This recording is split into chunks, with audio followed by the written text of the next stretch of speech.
Well, welcome to Thursday, or welcome to the weekend, everyone, depending on which time of the week you access this video. This week's online lesson is focused on writing your Unit 3 rough draft, which we'll review in class on Monday, just like your class calendar says. I know you've already started on your introductions, so at this point you're probably working closely with your articles, summarizing their main ideas, and then analyzing them to see just how effectively they make their points. I thought we'd spend a few minutes more discussing the process then of evaluating your sources. And I've created this video to do just that.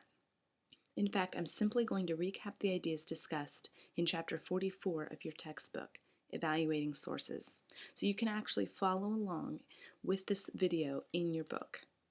It may not be Chapter 44 if you have a different version, but it will be titled Evaluating Sources, so either way you can follow along. So, at the end of this video, I also want to show you a really neat website I found that offers all sorts of resources for students researching controversial topics. And because I've already checked to see that each one of your topics is available on this website, I think you're really going to want to check it out. Okay, so for now though, let's go through Chapter 44. You can just follow along. And again, we're asking the question, how do we effectively evaluate our sources? So we've already talked about in class the fact that when you do a Google search for any topic, you're likely to get 44 million hits, giving you all sorts of information, some of which might be relevant and some of which might not be. But this chapter presents advice on evaluating sources. First of all, determining whether a source is useful for the purposes of your paper, and then helping you read with a critical eye the sources you do decide to use. And first of all, we want to consider how reliable are your sources. Books and journals that have been published in print have most likely been evaluated by editors, publishers, or expert reviewers before publication. Magazines and newspapers likewise have probably been fact-checked at least. But not so with most websites. In fact, anyone who wishes to post something on the web can do so, and you've seen this in blogs you've stumbled on or other various websites. Anyone can make a website.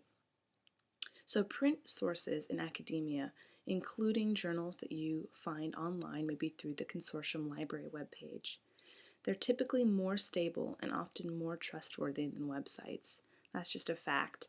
I'm encouraging you to use websites in this paper because they're something that we already know how to find and locate online. But in the future, we're going to start moving more and more towards print sources because they're just typically evaluated as more trustworthy. So it's important to start off considering whether a source serves the purpose of your paper. Of course, to do that, you have to start by thinking about what is the purpose of my paper? What am I trying to do here? And in this case, you're arguing persuasively that one position on a topic is more effectively made in an article than other perspectives on that same topic. So you're trying to persuade your reader. And by doing that, it's especially important for you to find sources that represent various stances that show you have done some research and found various positions or stances on a particular topic. So it's also important to think, if you're writing for a particular field, what counts as evidence for that field? And in order to do that, you want to consider the following questions. So these are the bullet-pointed questions on page 401 of my textbook in Chapter 44, and we're just going to kind of walk through a couple of them, considering, is this source effective? Is it helping persuade my readers? Is it presenting a different stance on this topic? Okay? So first of all, you have to ask yourself, is this source that I have relevant? How does this source relate to your purpose? What will it add to your work? Look at the title. I've got a source here on the page. Look at the title and any introductory material, maybe a preface or an abstract or an introduction, to see what it covers. And just decide, is this going to be relevant to my topic, or is this something that maybe would be best served for someone else? And in this case, this particular article that I've placed on here, the intro, is probably not going to have anything to do with any of your topics, even though it looks official, it looks nice, it has all the formatting and abstract keywords, but it's on a completely unrelated topic. Another question to ask yourself, what are the author's credentials? What are his or her qualifications to write on the subject? Is he or she associated with a particular position on the issue? If the source is a book or a periodical, see whether it mentions other works this author has written. That can give you a good idea of the scope of their work. If it's a website, see whether an author is identified, and if one is, it might help you to do a web search to see what else you can learn about him or her. Don't just blindly trust that because there's an author's name there, it necessarily means that they are qualified to speak on a subject. We evaluate speakers and authors all the time subconsciously, deciding, I don't like what this person has to say, or they don't represent my political philosophy, so I'm kind of hesitant to accept what they have to say. This is just going one step further and looking at an article that you already have and deciding, is this author truly qualified to speak on this topic? If not, I may consider, whether this source is as effective as it could be. Another question to ask is, what is the stance? So consider whether a source you have covers various points of view or advocates one particular point of view, and you might have found an article that just offers one point of view, in which case you'll have to go find another one that offers maybe a different perspective. Does its title suggest a certain slant? If it's a website, you might check to see whether it includes links to other sites of many perspectives.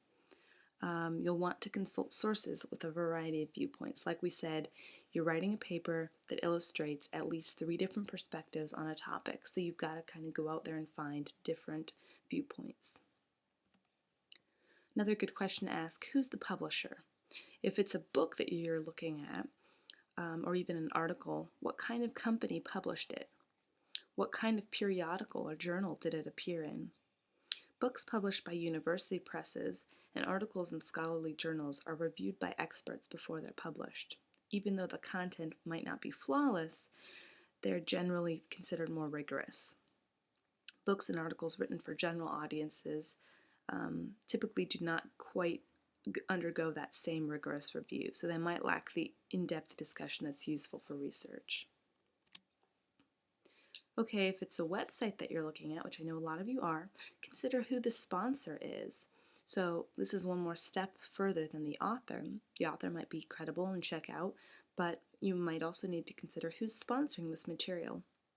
Is the site maintained by an organization, for example, or an interest group with a particular political stance, a government agency, an individual?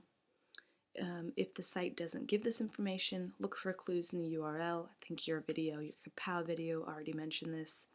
EDU is used mostly by colleges and universities, Gov by government agencies, Org by nonprofit organizations, Mil by the military, and Com by commercial organizations. But it's not enough, of course, to consider the URL. You do have to look at the content itself and say, well, even though it's a government website, what are they saying? Even though this might be an .org, what kind of things are being said or who's writing them? So it's important when you're evaluating sources to ask all of these questions and kind of just do a quick pulse check on each one of these points, not just one or the other. So another good question, especially as we're beginning research, is what is the level of this particular article or source? Can you understand the material?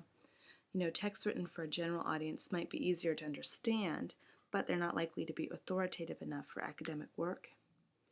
Whereas texts written for scholars will be much more authoritative, but just darn hard to comprehend sometimes. So do your best to find articles that even the abstract or the beginning of the article make enough sense that you could feel confident quoting the material. If not, then maybe just find a different source. And again, the website I'm going to show you at the end could bring you a few ideas.